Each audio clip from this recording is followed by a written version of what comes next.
Good morning ma'am. Morning बेटा। जया सुनाई दे रहा है बेटा? अफसाना सुनाई दे रहा है बेटा? Good morning. Yes ma'am. बेटा अफसाना तो आ गई, शालू प्रजापत, अफसाना, बानू, जया दामोर,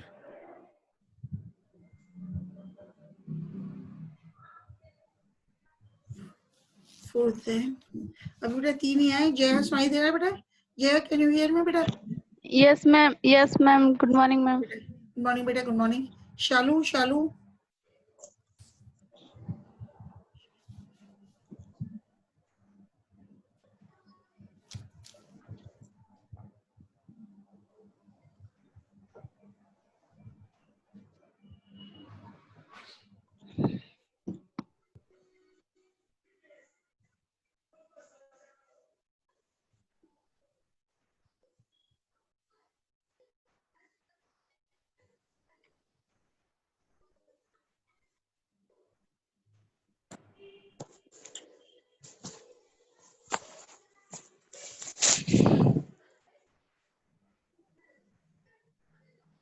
अनीता सुनाई दे रहा है बेटा? Anita Anita Chaudhary can you hear me बेटा? सुनाई दे रहा है?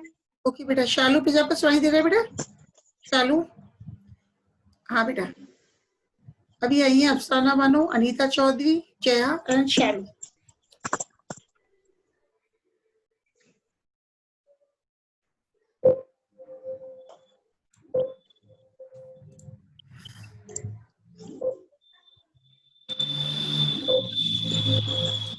माया खटिक, माया भी आ गई। माया खटिक,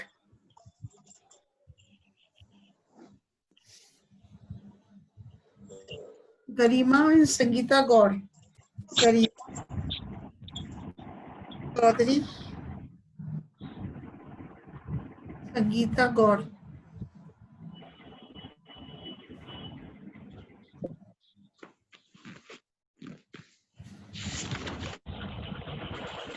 माया सुनाई दे रहा है बेटा? Maya hello. Yes ma'am. Sangeeta Sangeeta hello Sangeeta. Yes ma'am. हाँ बेटा ठीक है संगीता के। हाँ बेटा अब तो सुनाई दे रहा है ना? इसी तरह रखिए अनम्यूट। अब है 8th संगीता।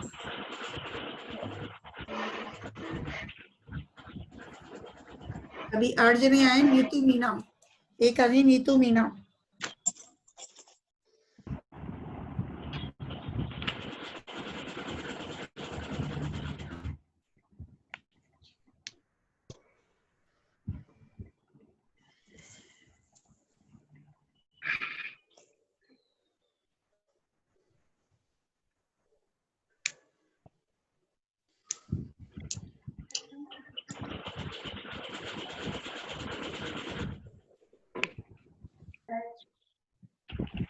अभी तक आए शालू प्रजापत, अफसाना बानू, अनीता चौधरी, माया खटिक, गरिमा चौधरी, संगीता गौड़ एंड नीतू मीना, है ना?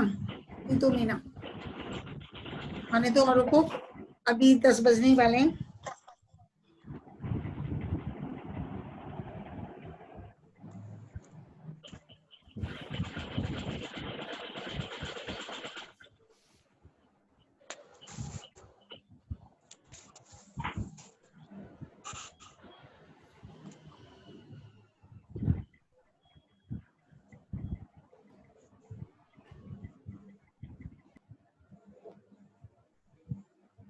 अभी 9:57 हुए हैं, अपन करेंगे स्टार्ट। 9:57 हुए हैं अभी। देखते हैं अभी और आ जाएंगे। मोनिका दयाल, अब ये मोनिका दयाल।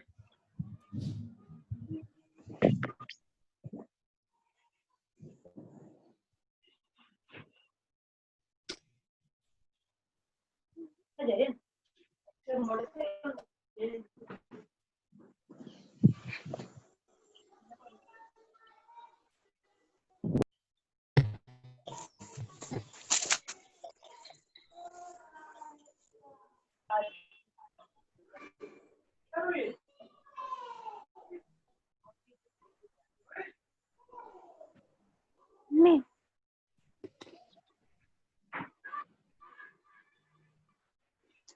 हेलो मोनिका दयाल। हाँ बेटा मोनिका।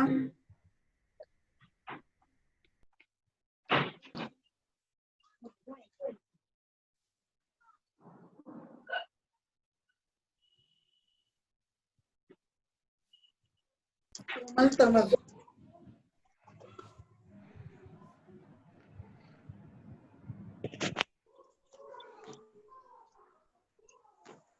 कोमल सुनाई दे रहा है? कोमल, कोमल, मोनिका यस मैम। लगा दी, मोनिका की भी, कोमल तमल की भी लगा दी अभी। आइए कोमल तमल। हाँ,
आरती चौधरी, आरती चौधरी भी आ गई हैं अभी।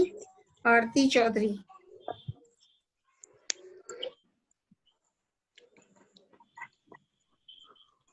हेलो आरती, आरती सुनाई दे रहा है? आरती अभी Yes, स्टार्ट ma'am. करते हैं। हाँ आरती होगी, अभी स्टार्ट ही करने वाले हैं Yes, बेटा ma'am. अपन। और देख लेते हैं 1-2 मिनट, फिर स्टार्ट करते हैं अपन। 11 जने हो गए अभी तक ऐड।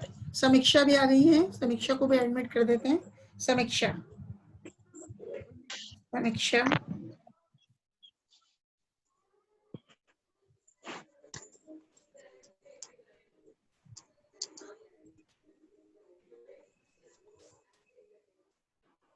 निकिता मंडोतिया, निकिता मंडोतिया,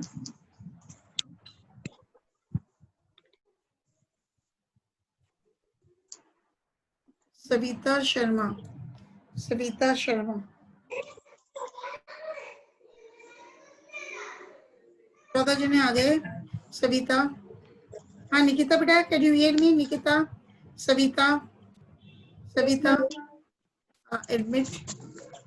ये नाम बोलो बेटा। N2C0 कौन, क्या नाम है? N292C0 नाम बोलो बेटा। 92C0 बेटा, नाम बोलो। 92C0 नेम, नेम बताओ बेटा। 92 वाला नेम बोलो बेटा। कोमल, नीतू, शालू, अनीता, संगीता, माया, जया, अफसाना, मोनिका, आरती, सविता, निकिता। 92 नाम बोलो बेटा। मैम सोनाक्षी। सोनाक्षी, अच्छा बेटा। सोनाक्षी। ओके बेटा। सोनाक्षी कल भी थे क्या? सोनाक्षी थी कल? No, भी ma'am. थी? आज ही। आज ही आई हो सोनाक्षी? ठीक है बेटा, ये सोनाक्षी आ गई। ओके बेटा, अब स्टार्ट तो कर देते हैं अपन। बेटा कल साइकस के एक्सटर्नल मॉर्फोलॉजी की बात कर रहे थे, साइकस की बाह्य संरचना के बारे में। अपन देखते हैं, कल मैंने बताया था जो साइकस का बीजाणुद्भिद है वो जड़, स्तंभ व पत्तियों में विभेदित होता है। आ रही है आवाज? आ रही है? साइकस का स्पोरोफाइट जड़, स्तंभ व पत्तियों में विभेदित होता है। ये किरण चौधरी, और लिख लें दो बेटा एक बार, इनको एडमिट किया अभी, किरण चौधरी। तो जो साइकस का जो बीजाणुद्भिद है जड़ में, तने में व पत्तियों में डिफरेंशिएट होता है, विभेदित होता है। अब अपन लेंगे सबसे पहले साइकस की रूट। सबसे पहले लेंगे साइकस की, नेहा वर्मा को एडमिट कर दिया। तो साइकस की रूट के बारे में बात करेंगे। तो साइकस में 2 प्रकार की जड़ें पाई जाती हैं। 2 प्रकार की जड़ों का नाम क्या है? एक तो है सामान्य मूसला जड़ें, नॉर्मल टैप रूट्स। दूसरी है बेटा प्रावालाप जड़ें। साइकस में 2 प्रकार की जड़ें पाई जाती हैं। एक तो है सामान्य मूसला जड़ें, मतलब नॉर्मल टैप रूट्स। दूसरी है प्रावालाप जड़ें, जिनको अपन कहते हैं कॉरेलॉइड रूट्स। ठीक है, अभी खुशबू और आ गई, इनको एडमिट कर देते हैं। खुशबू तिवारी, खुशबू तिवारी। मैम नेहा वर्मा भी। खुशबू नेहा लगा दी बेटा, नेहा नेहा नेहा आगे क्या है बेटा? नेहा वर्मा यस है ना। मैम। कोमल चौधरी अभी आई है, कोमल चौधरी, कोमल चौधरी। ठीक है कोमल चौधरी। अब बेटा अपन बात करेंगे सामान्य मूसला जड़ों की बात कर रहे हैं, नॉर्मल टैप रूट्स। तो ये प्राथमिक जड़ें स्थायी होती हैं तथा मूसला जड़ बनाती हैं। अब ये मुख्य मूसला जड़ मतलब मेन टैप रूट मोटी होती है व छोटी होती है। तो मूसला जड़ें कैसी है बेटा? मोटी होती है व छोटी होती है। इनकी पार्श्व शाखाएं लंबी व पतली होती है। तो मूसला जड़ कैसी हुई? छोटी होती है, मोटी होती है, लेकिन इनकी पार्श्व शाखाएं लंबी व पतली होती हैं। ये मूसला जड़ें पॉजिटिवली जियोट्रॉपिक होती हैं, मतलब धनात्मक गुरुत्वानुवर्ती होती हैं। अर्थात इसका मतलब क्या है? गुरुत्वानुवर्ती का मतलब है इन जड़ों की वृद्धि पृथ्वी में नीचे की ओर होती है। मतलब इन मूसला जड़ों की जो ग्रोथ है, वृद्धि है, पृथ्वी में नीचे की ओर होती है। और ये मूसला जड़ें पौधों को मिट्टी में स्थिर रखती हैं, पौधे को मिट्टी में स्थिर रखती हैं। व ये मूसला जड़ें मिट्टी से, सॉइल से, मृदा से जल व खनिज पदार्थों का भी अवशोषण करती है। अब अपन बात करेंगे प्रभालाप जड़ों की, कॉरेलॉइड रूट्स की। तो ये विशेष प्रकार की जड़ें हैं जो कि एपोजियोट्रॉपिक होती हैं, अगुरुत्वानुवर्ती होती हैं। कैसी जड़ें हैं? गुरुत्वानुवर्ती नहीं है, अगुरुत्वानुवर्ती जड़ें हैं, मतलब एपोजियोट्रॉपिक जड़ें हैं जिनकी वृद्धि मिट्टी की सतह के ऊपर होती है। ये जड़ें मतलब प्रावालाप जड़ें बार बार द्विभाजी शाखन के कारण प्रावालाप गुच्छे बनाती हैं। बार बार ये जड़ें, प्रावालाप जड़ें द्विभाजी रूप से शाखित होती हैं और इसके कारण ये जड़ें प्रावालाप गुच्छे, कॉरेलॉइड मासेस बनाती हैं। ये जड़ें जो प्रावालाप जड़ें हैं वो पुरानी वृक्षों की अपेक्षा छोटे तरुण वृक्षों में प्रावालाप जड़ें अधिक पाई जाती हैं। मतलब जो छोटे वृक्ष हैं, यंग वृक्ष हैं, यंग ट्रीज हैं, उसमें कॉरेलॉइड रूट्स अधिक पाई जाती हैं। मेन तो बात करेंगे जो प्रावालाप जड़ें हैं। जैसे अपन देखते हैं रूट किसमें डिवाइड होती है? Epidermis, cortex. तो इसके कॉर्टेक्स क्षेत्र में, बलकुंतलीय क्षेत्र में एक ब्लू ग्रीन एल्गी पाई जाती है, नील हरित शैवाल पाई जाती है, जिसका नाम है एनेबीना। इसका नाम है एनेबीना या नॉस्टॉक। अब इन जड़ों में, मतलब प्रावालाप जड़ों में एंडोफिटिक एल्गी के रूप में एनेबीना पाई जाती है व नॉस्टॉक पाई जाती है। इन जड़ों में अंतःपादपी शैवाल, एंडोफिटिक एल्गी, नील हरित शैवाल मिलती है। ये क्या करती है? ये नील हरित शैवाल जैसे कि एना, बीना व नॉस्टॉक शैवाल नाइट्रोजन फिक्सेशन में मदद करती हैं, नाइट्रोजन स्थायीकरण में सहायक होती हैं। ठीक है, अब अपन मूसला जड़ों में वातरंध्र पाए जाते हैं, इन सॉरी कॉलेरॉइड जो रूट्स है उसमें क्या पाए जाएंगे बेटा, वातरंध्र पाए जाते हैं इन कॉलेरॉइड रूट्स में, जिनको कि अपन लेंटिसल्स कहते हैं। और इनका कार्य क्या होता है, ये these lenticels help in respiration, ये वातरंध्र श्वसन में सहायता करते हैं। आ रहा है बेटा, आ रहा है, सुनाई दे रहा है ना बेटा?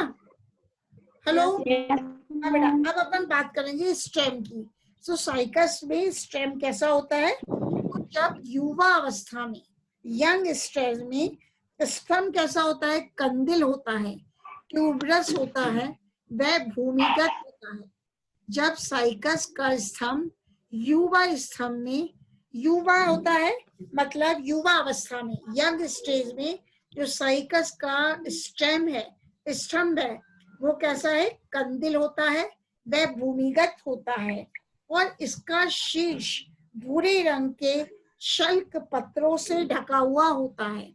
जो स्टेम का शीर्ष है ब्राउन कलर के शल्क पत्रों के द्वारा ढका हुआ होता है। और परिपक्व पौधों में स्तंभ कैसा है, मोटा हो जाता है और बेलनाकार होता है। तो युवा अवस्था में स्तंभ कैसा था, कंदिल था, वह भूमिगत। हाँ, और परिपक्व अवस्था में स्तंभ कैसा हो जाता है, मोटा हो जाता है, थिक हो जाता है, बेलनाकार, खंबे जैसा, वह वुडी हो जाता है, कास्टल हो जाता है। ये स्तंभ जो है स्टेम स्थायी कास्टल पर्णधारों से ढका हुआ होता है, मतलब it is covered by persistent woody leaf basis. जो स्तंभ है वो काष्ठीय पर्ण आधारों से ढका हुआ होता है। मतलब ये साइकस का स्टेम कैसा है बेटा, अशाखित होता है। बेटा हाँ शालू अनम्यूट कर लो बेटा। साइकस का स्टेम कैसा होता है, अशाखित होता है, अनब्रांच्ड होता है। परंतु कभी कभी जब साइकस के स्टेम को क्षति हो जाती है, जब साइकस का स्टेम क्षतिग्रस्त हो जाता है, तो प्ररोड जो है शीर्ष मेरिस्टम दो भागों में विभाजित हो जाता है। साइकस का स्टेम वैसे कैसा है, अशाखित होता है, लेकिन जब ये क्षतिग्रस्त हो जाता है तो ये दो भागों में विभाजित हो जाता है, जिसके फलस्वरूप ये द्विभाजी शाखित प्रतीत होता है। पहले तो मैंने बताया साइकस का स्तंभ अशाखित होता है, लेकिन क्षतिग्रस्त होने पर ये द्विभाजी रूप से शाखित हो जाता है। अब अपन करेंगे पत्तियों की बात, लीव्स की बात। बेटा सुनाई दे रहा है ना सभी को? Hello, yes ma'am. हाँ बेटा, जो लीव्स है साइकस की पत्तियां बेटा डाइमॉर्फिक होती हैं, द्विरूपी होती है। तो द्विरूपी से आप क्या समझते हो, द्विरूपी से दो तरह की पत्तियां पाई जाती हैं, एक है फोलिएज और एसिमिलेटरी लीव्स, सामान्य अथवा स्वांगीकारी पत्तियां। दूसरी पत्तियां हैं शल्की पत्तियां, स्केली लीव्स। तो पत्तियों के बारे में क्या बताया, ये दो तरह की होती हैं, इसलिए द्विरूपी पत्तियां कहलाई जाती हैं। मतलब these are called as dimorphic leaves. और दो तरह की पत्तियों में कौन सी है, फोलिएज और एसिमिलेटरी लीव्स, स्वांगीकारी पत्तियां या सामान्य पत्तियां, और दूसरी पत्तियां हैं स्केली लीव्स, मतलब शल की पत्तियां। अब अपन किसकी बात करेंगे, फोलिएज और एसिमिलेटरी लीव्स की, सामान्य व स्वांगीकारी पत्तियों की बात करती हैं। तो ये पत्तियां कैसी हैं, these foliage leaves are large and pinnately compound।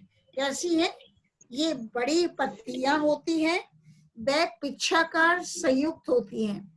बड़ी पत्तियां हैं, पिच्छाकार संयुक्त हैं। वे स्तंभ के शीर्ष पर एक मुकुट के रूप में होती है। स्तंभ के शीर्ष पर एक क्राउन माने मुकुट के रूप में उपस्थित होती हैं। और प्रत्येक पत्ती में, जो स्वांगीकारी पत्तियों की बात चल रही है, तो प्रत्येक पत्तियों में लीफलेट्स के 80 से 100 जोड़े होते हैं। प्रत्येक पत्ती में पर्णकों के, पर्णकों किसे कहते हैं? लीफलेट्स के 80 से 100 जोड़े पाए जाते हैं, जो रेकस के दोनों पार्श्वों पर विपरीत क्रम में व्यवस्थित होते हैं। मतलब प्रत्येक पर्ण में कितने मिलेंगे लीफलेट्स? 100 पेयर मिलेंगे और वो रेकस के दोनों ओर व्यवस्थित होते हैं। और प्रत्येक लीफलेट, प्रत्येक जो पर्णक है वो एवरंत होता है और लंबा होता है, रेखिक अथवा अंडाकार होता है। जो प्रत्येक पर्णक है वो रेखिक है। रेखिक का मतलब लीनियर होता है, अंडाकार होता है या ओवल होता है। और इसके उपांत, कल किससे पूछा था उपांत क्या होते हैं? जो मार्जिन्स हैं वो चपटे होते हैं, जैसे कि साइकस रम्फाई में उपांत चपटे होते हैं अथवा उपांत मुड़े हुए भी होते हैं। किसी किसी पर्णक में जो उपांत हैं मार्जिन से मुड़े हुए होते हैं, जैसे कि साइकस रिवोल्यूटा में। और शीर्ष इनका बेटा एक्यूट होता है या शूलमय होता है। पत्तियों का जो शीर्ष है उस पे शूल पाए जाते हैं, कांटे पाए जाते हैं। तो या तो शूलमय होता है या निशिताग्र होता है, ठीक है। और पर्णकों में केवल एक ही मध्यशिरा होती है। पर्णकों में केवल एक ही मध्यशिरा पाई जाती है, ठीक है। तथा पार्श्व शिराएं का अभाव होता है, पार्श्व शिराएं नहीं पाई जाती। बेटा आ रहा है, समझ में आ रहा है अब? सोनाक्षी, कोमल, अफसाना, अनीता, हेलो बेटा अनीता, अनीता, अरे माया, माया, हेलो शालू, अब आ रहा है बेटा समझ में? देख रहे हो नोट्स को, देख रहे हो? हेलो, हाँ कहाँ पे कंफ्यूजन है? बोलो बोले बोलो, कहाँ पे कोई कंफ्यूजन है क्या बेटा? नेहा वर्मा अनम्यूट करो बेटा। खुशबू, खुशबू, हाँ बेटा कोई कंफ्यूजन, कोई कंफ्यूजन है? समीक्षा, निकिता, निकिता, नीतू, मीना, बेटा अनम्यूट कर लो, है ना? अब हाँ बेटा, हेलो मैम, आप पढ़ाने के बाद पीडीएफ भी भेज देना ताकि हम जो छूट जाए वो उससे पढ़ सकें। बेटा कौन बोल रहे हैं? और मैम इंग्लिश मीडियम की भी भेज दो। इंग्लिश मीडियम की बेटा मैं मैम हिंदी मीडियम में तो पढ़ ही नहीं पा रहे हम, हिंदी मीडियम की पढ़ ही नहीं पा रहे हैं पेज में। मैम पढ़ ही नहीं पा रहे हैं, हमको कैसे पढ़े? अच्छा बेटा मैं उसको स्कैन करके भेजूंगी। अच्छा जो मेरे नोट्स है ना उसका कैम स्कैनर से भेजती हूँ बेटा आज को आपको, है ना?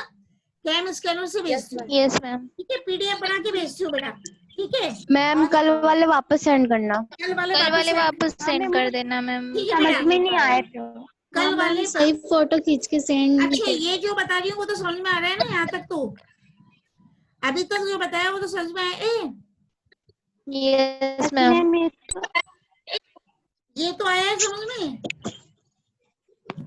हेलो, सुना ही जा रहा है, लिख नहीं पा रहे हैं।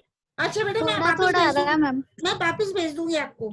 अच्छा अब अपन करते हैं शल की पत्तियों की बात, स्केली लीव्स की बात। तो ये शल की पत्तियां छोटी होती हैं, वह भूरी होती है। कैसी है? छोटी होती है, भूरी होती है, वह त्रिकोणीय होती है, ट्राई एंगुलर होती है। कैसी है?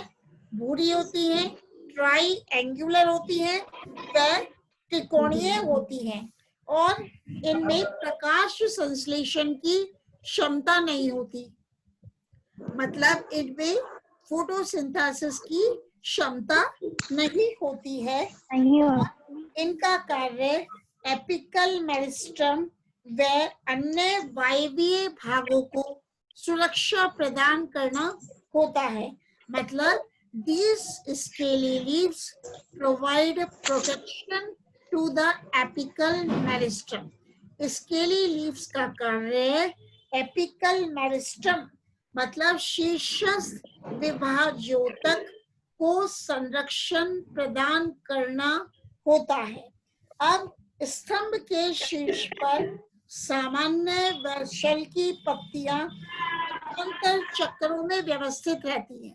साइकस का जो स्तंभ है, स्टेम है, उसके शीर्ष पर कौन सी पत्तियां? स्केली लीव्स व फोलिएज लीव्स एकांतर क्रम में वर्ल में चक्रों में व्यवस्थित होती है। अब अपन बात करते हैं बेटा आंतरिक संरचना, internal structure of the root of cycas. जब साइकस की जड़ का अपन आंतरिक संरचना देखते हैं तो क्या पाएंगे? बेटा कल जो भैया था डायग्राम, हाँ बेटा बोलो बोलो बेटा, कल जो बेटा था उसमें डायग्राम देखना। सामान्य रूट की बात करेंगे, उसका आंतरिक संरचना। तो युवा अवस्था में जड़ के आंतरिक ऊतक क्या क्या है? अपन को एक तो मिलती है एपिफिलेमा मूलीय त्वचा, दूसरा मिलेगा कॉर्टेक्स बल्कुट, तीसरा मिलेगा वेस्क्यूलर टिश्यू संवहन ऊतक। ठीक है, क्या मिला? संवहन ऊतक। तो जो मूलीय त्वचा है जिसको कि अपन एपिडर्मिस, हाँ बेटा एपिडर्मिस कैसी है? जिसको कि मूलीय त्वचा है, ये पतली भित्ति वाली कोशिकाओं से बनी हुई होती है। जो मूलीय त्वचा है वो पतली भित्ति वाली कोशिकाओं से बनी हुई होती है और सिंगल लेयर्ड होती है, एक परत होती है। इसकी कुछ कोशिकाएं दीर्घित होकर मतलब इलोंगेटेड होकर मूल रोम बनाती हैं। तो पहले मैंने क्या बताया? आंतरिक संरचना। किसकी आंतरिक संरचना? जड़ की, रूट की। तो इंग्लिश में बोल रही हूँ, डिफरेंशिएटेड इनटू। मैम आपकी आवाज नहीं आ रही है। कौन बोल रहा है? कौन बोल रहा है? आवाज नहीं आ रही? किसको आवाज नहीं आ रही? बोलो बेटा, बेटा किसको आवाज नहीं आ रही? संगीता बोल, अनम्यूट करो। Anita, Anita, hello Anita, yes ma'am. आपको आवाज आ रही है? तो बेटा संगीता बेटा अनम्यूट करो। संगीता, किरण अनम्यूट करो। आवाज अभी आएगी जब अनम्यूट करोगे। संगीता, सविता, आवाज अभी आएगी जब अनम्यूट करोगे। हाँ किरण, अब आ रही है आवाज? हाँ हाँ संगीता अनम्यूट करो। Yes ma'am. संगीता आई आवाज है ना? अब कोमल कमल आप भी अनम्यूट करो बेटा, ये भी आवाज आएगी जब अनम्यूट करोगे आप लोग। हाँ ठीक है, कोमल कमल मुझे आवाज आ रही है। आप सुनना बेटा, मतलब मैंने क्या बताया? मूलीय त्वचा आ रही है आवाज? मूलीय त्वचा पतली भित्ति वाली कोशिकाओं की बनी हुई होती है और इसकी कुछ कोशिकाएं दीर्घित होकर मूल रोम बनाती हैं जो कि अल्पकालिक होती है। कैसी होती है? अल्पकालिक होती है। अब अपन कॉर्टेक्स की बात करते हैं। बल्कुट की बात करें तो बल्कुट कैसा है बेटा? बल्कुट बने कॉर्टेक्स, ये पैरेन्काइमी कोशिकाओं से बना हुआ होता है। कॉर्टेक्स किसका बना हुआ होता है? पैरेन्काइमी। हाँ बेटा आप मत बोलो, पैरेन्काइमी कोशिकाओं का बना हुआ होता है और इन कोशिकाओं में स्टार्च संचित रहता है। कॉर्टेक्स की कोशिकाओं में स्टार्च संचित रहता है और इस क्षेत्र की कुछ कोशिकाओं में टैनिन व म्यूसिलेज भी पाया जाता है। मतलब कॉर्टेक्स की कोशिकाओं में क्या मिलता है? टैनिन मिलता है, म्यूसिलेज मिलता है और स्टार्च मिलता है। कॉर्टेक्स की सबसे भीतरी परत की कोशिकाएं एंडोडर्मिस बनाती हैं। कॉर्टेक्स की सबसे भीतरी परत की कोशिकाएं अंतस्त्वचा बनाती हैं।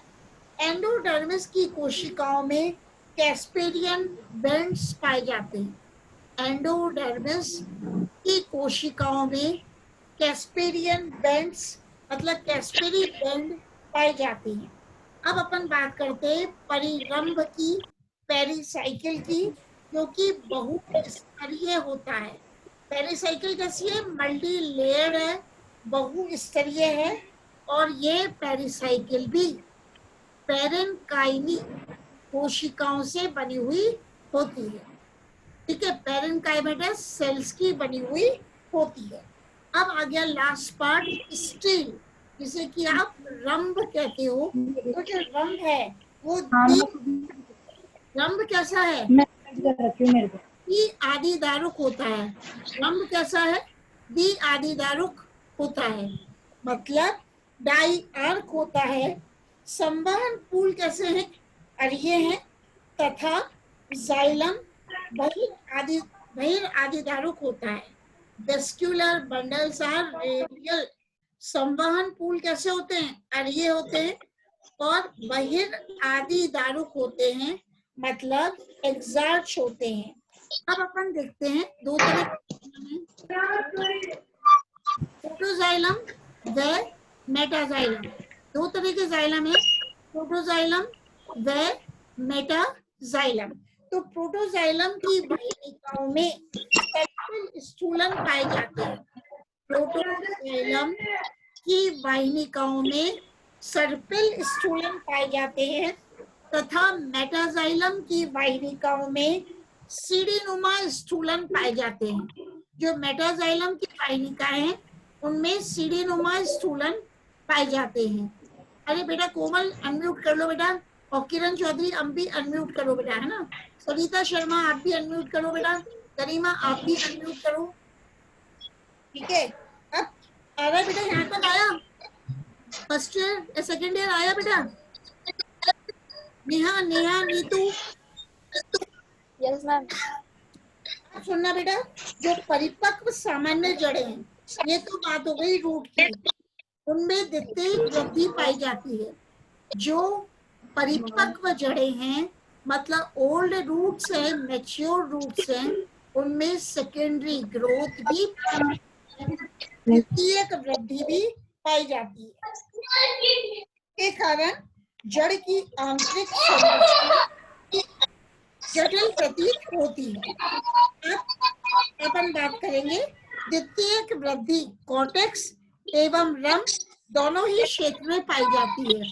जो सेकेंडरी ग्रोथ है वो कॉर्टेक्स में भी पाई जाती है व रम में भी पाई जाती है। अब अपन बात कर लेते हैं, सीधे आ गए बेटा कोरेलॉइड रूट पे आ जाओ। प्रावालाभ जड़, प्रावालाभ जड़ की आंतरिक संरचना, ये मैंने बताई थी सामान्य जड़ की आंतरिक संरचना।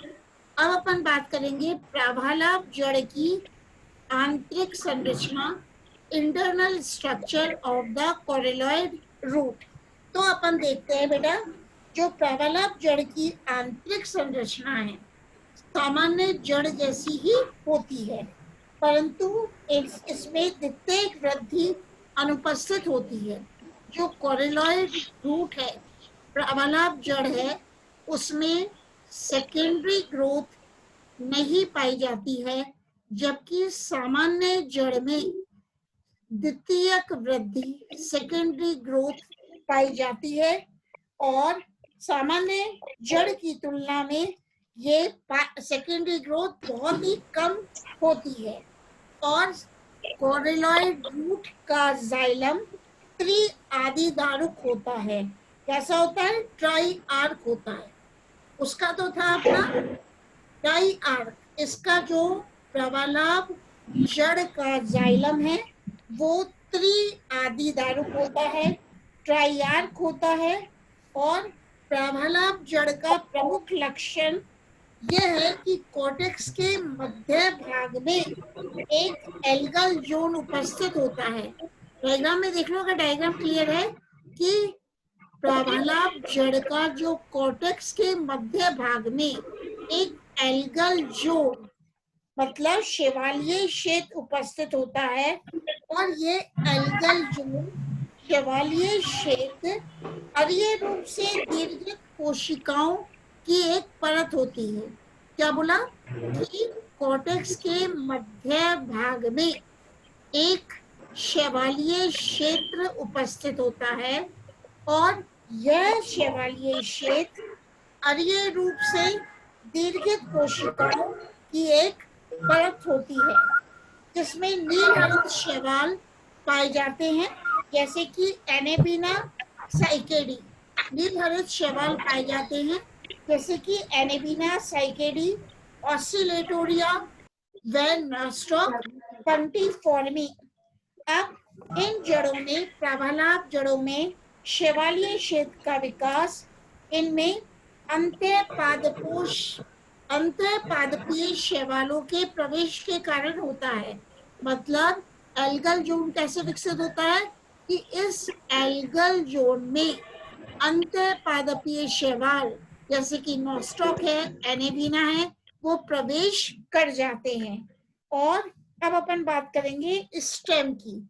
स्टेम मतलब साइकस के स्तंभ की आंतरिक संरचना। तो पहले देखते हैं अपन यंग स्टेम, युवा स्टेम की संरचना के बारे में बात करते हैं। तो यंग स्टेम की संरचना, यंग स्टेम की सतह अनेक स्थायी पर्ण आधारों से ढकी हुई रहती है। तो जो यंग स्टेम है उसकी जो सतह है परसिस्टेंट लीफ बेसिस से ढकी हुई रहती है।